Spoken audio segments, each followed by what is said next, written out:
ونعوذ بالله من شرور أنفسنا وسيئات أعمالنا من يهده الله فلا مضل له ومن يضلله فلا هادي له أشهد أن لا إله إلا الله وحده لا شريك له وأشهد أن محمدا عبده ورسوله قال الله تعالى في كتابه الكريم يا أيها الذين آمنوا اتقوا الله حق تقاته ولا تموتن إلا وأنتم مسلمون Ma'asyiral muslimin rahimani Allah wa iyyakum jami'an.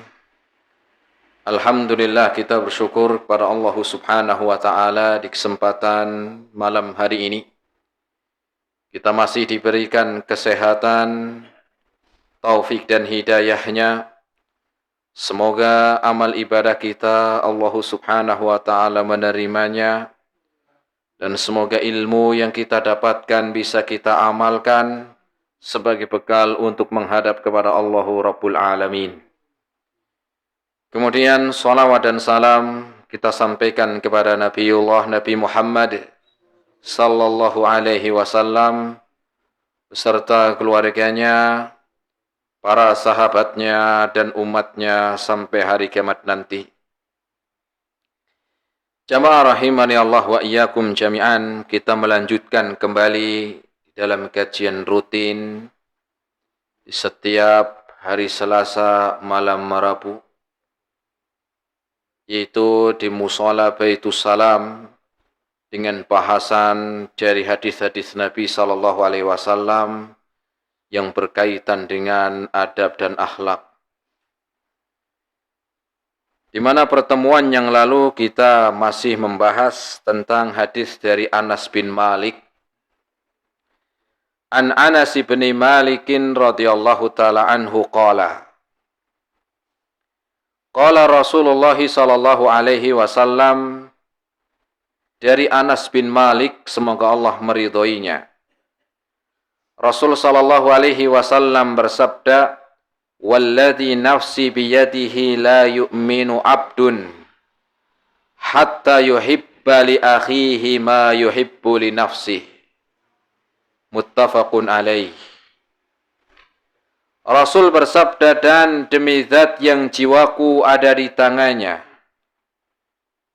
tidaklah dikatakan seorang beriman sampai mencintai saudaranya sebagaimana dia mencintai dirinya sendiri. Hadis riwayat Al-Imam Bukhari dan Al-Imam Muslim. Di pertemuan terakhir kita sudah membahas tentang perawi dari hadis ini, yaitu Anas bin Malik.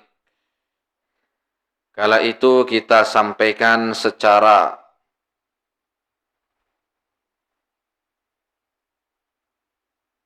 rinci tentang sahabat Anas bin Malik ini.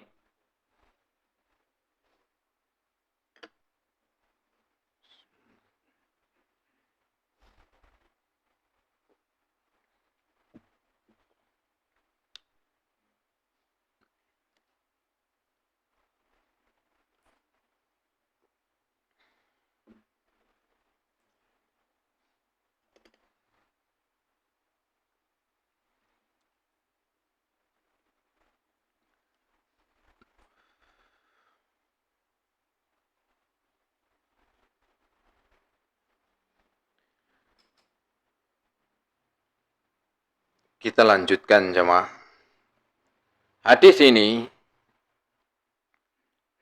mengabarkan kepada kita bahwa termasuk iman,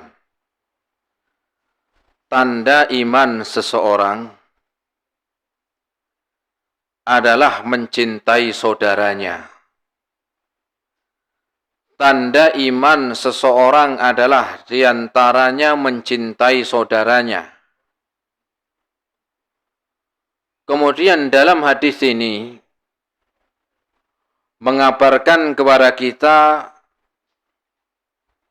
bahwa amalan yang utama di dalam Islam itu bukan hanya amalan-amalan yang bersifat ibadah langsung kepada Allah Subhanahu wa taala. Tapi di sana ada amalan-amalan yang dilakukan seorang hamba kepada seorang yang lain, ini juga termasuk memiliki pahala yang besar dan amalan yang utama. Dan juga amalan yang utama. Amalan yang utama ini adalah di mana seorang mencintai hambanya atau mencintai saudaranya. Bukan cuma sholat, haji, zakat, tetapi di sana ada amalan yang utama juga, yaitu mencintai saudaranya. La yu'minu abdun hatta yuhibba li akhihi ma yuhibbu li nafsihi. Dan demi zat yang jiwaku ada di tangannya, tidaklah ikatan seorang beriman sampai dia mencintai saudaranya seperti dia mencintai dirinya sendiri. Kemudian jamaah rahimani Allah wa iyyakum jami'an. Yang ketiga, hadis ini menerangkan kepada kita di dalam Islam ada yang disebut dengan hablum minallah dan ada hablum minan nas. Hablum minallah adalah bagaimana hubungan seorang hamba dengan Allah, dan yang kedua adalah bagaimana hubungan seseorang dengan manusia, dengan orang lain, dengan saudaranya. Karena ada orang yang ibadahnya rajin, sholatnya rajin, tetapi memiliki akhlak yang tidak baik kepada sesamanya. Sholatnya rajin, tetapi zalim orang juga rajin. Zakatnya jalan, tetapi korupsinya juga jalan. Maka disebut ada hablum minallah wa hablum minan nas. Ada hubungan yang baik kepada Allah dan sesama manusia. Atau mungkin sebaliknya, ada seseorang yang baik kepada saudaranya, sesamanya, membantu rajin, atau dia memberikan kebaikan kepada saudaranya, murah senyum, sopan santun, tapi enggak sholat. Nah ini tidak sempurna. Kenapa? Di dalam Islam bukan cuma antara seorang hamba dengan Allah, tetapi juga ada manusia dengan manusia yang lainnya, sesamanya. Hubungan antara manusia dan hubungan kepada Allahu Rabbul Alamin.